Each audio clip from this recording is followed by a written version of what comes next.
When I reported last to the Council on 14 February, I explained that the agency's inspection activities has moved well beyond the reconnaissance phase, that is, re-establishing our knowledge base regarding Iraq nuclear capabilities, into the investigative phase, which focuses on the central question before the IAEA relevant to disarmament: whether Iraq has revived or attempted to revive its defunct nuclear weapons program over the last 4 years.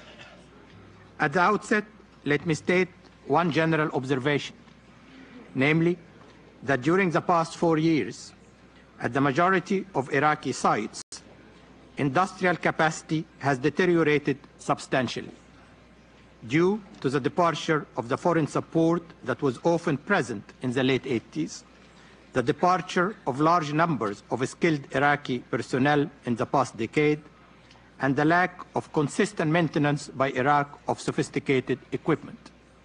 At only a few inspected sites involved in industrial research, development, and manufacturing have the facilities been improved and new personnel been taken on.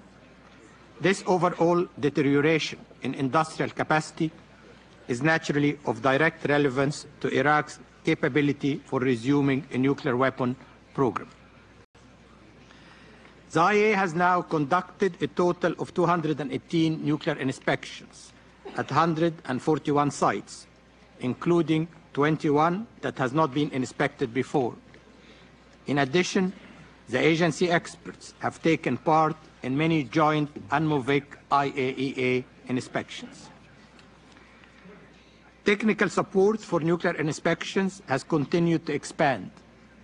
The 3 operational air samplers have collected from key locations in Iraq weekly air particulate samples that are being sent to laboratories for analysis.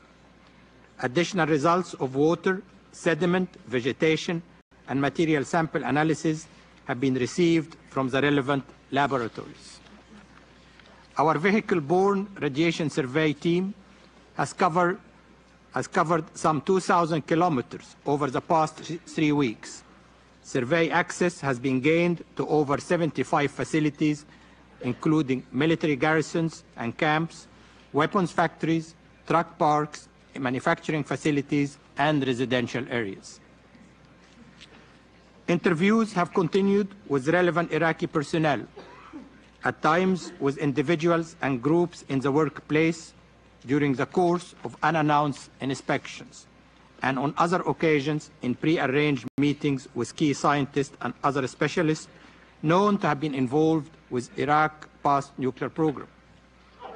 The IAEA has continued to conduct interviews even when the conditions were not in accordance with the IAEA preferred modalities, with a view to gaining as much information as possible, information that could be cross-checked for validity with other sources and which could be helpful in our assessment of areas under investigation. As you may recall, when we first began to request private, unescorted interviews, the Iraqi interviewees insisted on taping the interviews and keeping the record tapes.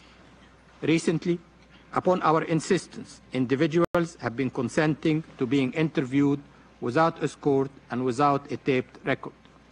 The IAEA has conducted 2 such private interviews in the last 10 days and hope that its ability to conduct private interviews will continue unhindered, including possibly interviews outside Iraq.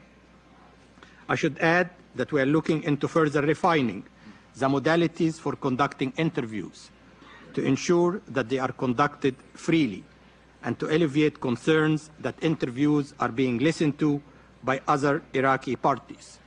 In our view, interviews outside Iraq may be the best way to ensure that interviews are free, and we intend, therefore, to request such interviews shortly. We are also asking other states to enable us to conduct interviews with former Iraqi scientists that now reside in those states. Mr. President, in the last few weeks, Iraq has provided a considerable volume of documentations relevant to the issues I reported earlier as being of particular concern, including Iraq's efforts to procure aluminum tubes, its attempted procurement of magnets and magnets production capabilities, and its reported attempt to import uranium. I will touch briefly on the progress made on each of these issues. Since my last update to the Council, the primary technical focus of IAEA field activities in Iraq has been on resolving several outstanding issues related to the possible resumption of efforts by Iraq to enrich uranium through the use of centrifuges. For that purpose, the IAEA assembled a specially qualified team of international centrifuge manufacturing experts. With regard to the aluminum tubes, the IAEA has conducted a thorough investigation of Iraq's attempt to purchase large quantities of high-strength aluminum tubes. As previously reported, Iraq has maintained that these aluminum tubes were sought for rocket production. Extensive field investigation and document analysis have failed to uncover any evidence that Iraq intended to use these 81mm tubes for any project other than the reverse engineering of rockets. The Iraqi decision-making process with regard to the design of these rockets was well documented. Iraq has provided copies of design documents, procurement records, minutes of committee meetings, and supporting data and samples. A thorough analysis of this information, together with information gathered from interviews with Iraqi personnel, has allowed the IAEA to develop a coherent picture of attempted purchase and intended usage of the 81mm aluminum tubes, as well as the rationale behind the changes in the tolerance. Drawing on this information, the IAEA has learned that the original tolerance for the 81mm tubes were set prior to 1987 and were based on physical measurements taken from a small number of imported rockets in Iraq's possession. Initial attempts to reverse engineer the rockets met with little success. Tolerance were adjusted during the following years as part of ongoing efforts to revitalize the project and improve operational efficiency. The project languished for a long period during this time and became the subject of several committees, which resulted in specification and tolerance changes on each occasion. Based on available evidence, the IAEA team has concluded that Iraq's efforts to import these aluminum tubes were not likely to have been related to the manufacture of centrifuge, and moreover, that it was highly unlikely that Iraq could have achieved the considerable redesign needed to use them in a revived centrifuge program. However, this issue will continue to be scrutinized and investigated. With respect to reports about Iraq's efforts to import high-strength permanent magnets or to achieve the capability for producing such magnets for use in a centrifuge enrichment program, I should note that since 1998, Iraq has purchased high-strength magnets for various uses. Iraq has declared inventories of magnets of 12 different designs.